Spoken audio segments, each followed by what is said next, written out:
Hello అండి. కొబ్బరికాయ శనగపప్పు మీలో ఎంతమందికి ఇష్టం నాకు ఫస్ట్ కామెంట్ సెక్షన్లో కామెంట్ చేసేయండి. వీడియోలో చూపినట్టు స్టవ్ పైన కుక్కర్ గిన్నె పెట్టి ఆయిల్ వేసి పోపు దినుసులు ఉల్లిపాయ పచ్చిమిర్చి అల్లం వెల్లుల్లి వేసి బాగా ఫ్రై చేసి ముందుగానే చిన్న ముక్కలుగా కట్ చేసుకున్న కొబ్బరిని బాగా కడిగి వేసి అందులోనే కరివేపాకు వేసి బాగా ఫ్రై చేయాలి. ఇంకా ఫ్రై అయిన దాంట్లో శనగపప్పు కూడా వేసి బాగా ఫ్రై చేసి ఒక గ్లాస్ ఆఫ్ వాటర్ వేసి కుక్కర్ మూత అయితే పెట్టాలి. ఇంకా 4 to 5 విజిల్ వచ్చే వరకు ఉంచాలండి.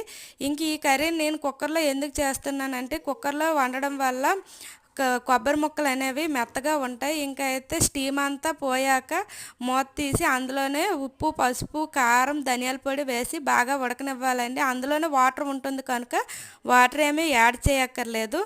ఇంకా అయితే ఈ కర్రీ చాలా టేస్ట్గా ఉంటుంది. ఉడుకుతున్నప్పుడే ఇల్లంతా గుమగుమల సువాసన వస్తుంది. టమాటా ఉంటూ వేసుకోండి, నా దగ్గర లేదు. వీడియో నచ్చితే like and subscribe. Bye bye.